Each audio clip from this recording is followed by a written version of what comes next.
Throughout the course, you've probably noticed that I use the term static and dynamic stretching quite a bit. In this lesson, I want to explain both concepts and clear up the confusion about when and how to do them correctly. As you will see, the difference is very important and will make or break your stretching routine. Static stretching can best be described as the old school traditional stretching. These stretches involve bringing an isolated muscle or group of muscles to their peak position and holding it there for 15 to 30 seconds.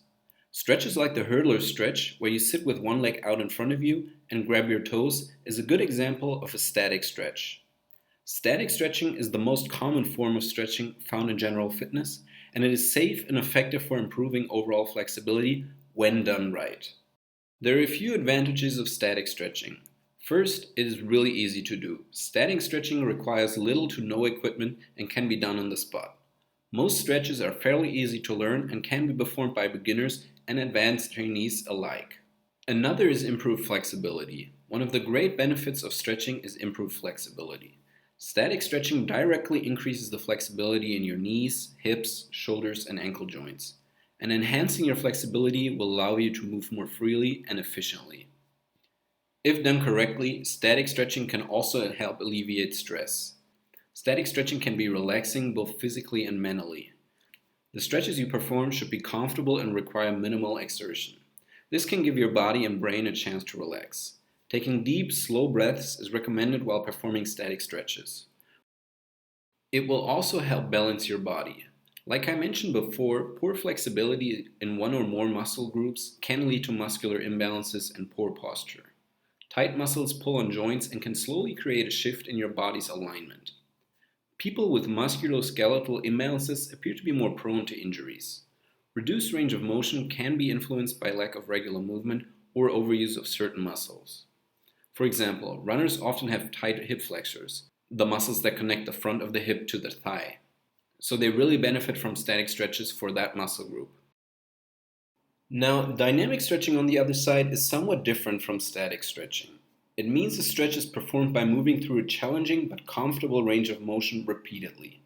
Although dynamic stretching requires more thoughtful coordination than static stretching because of the movement involved, it is gaining favor among athletes, coaches, and trainers because of its apparent benefits in improving functional range of motion and mobility in sports and activities for daily living.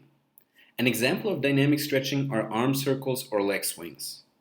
Note that dynamic stretching should not be confused with ballistic stretching. Dynamic stretching is controlled, smooth, and deliberate, whereas ballistic stretching is uncontrolled, erratic, and jerky. Although there are unique benefits to ballistic stretches, they should be done only under the supervision of a professional because for most people, the risks of ballistic stretching far outweigh the benefits. An advantage of dynamic stretching when compared to static stretching is that it prepares your body and muscles for the exercise or sport at hand. Static stretching doesn't get you ready for sport-specific movements, but with dynamic stretching, your body will be equipped to handle the eccentric movements of your sport. This reduces the risk of injury as your body isn't stiff to these movements, having been prepped for these unique maneuvers. Additionally, the chance of injury is further reduced thanks to the improved range of motion in your joints, which can improve over time with consistent dynamic stretching. Dynamic stretching is also popular in sports that require explosive power from muscles, such as soccer when going for a header or blowing by an opponent, or volleyball with players rising to smash a volley into the ground. Your muscles and joints will be looser, allowing you to take full advantage of your range of motion, equating to maximum power from your body. A lot of these explosive moments require different parts of the body working in coordination, which dynamic stretching also prepares the body for. Another great advantage is that it mentally prepares you for peak performance for the task ahead. Increasing the temperature of your core muscles and building intensity related to your sport ahead of time seamlessly transitions you from warm-up mode to competitor mode. One last advantage is that dynamic stretching can help you get the most out of your body while training or during a game. Since these stretches are conditioning your body to move in similar motions used in your sport, your body will get more and more accustomed to it over time. Similar to your body's internal clock waking you up right before your alarm clock, your body can also react quicker, improving motor skills and nervous system reaction times. Now that I explained the benefits to both approaches, how do we implement them into our fitness routine for optimal results? The answer is timing. Since dynamic stretching directly prepares you for a workout or training session and can be done while the muscles are still cold, you should do your dynamic stretching routine right before your workout.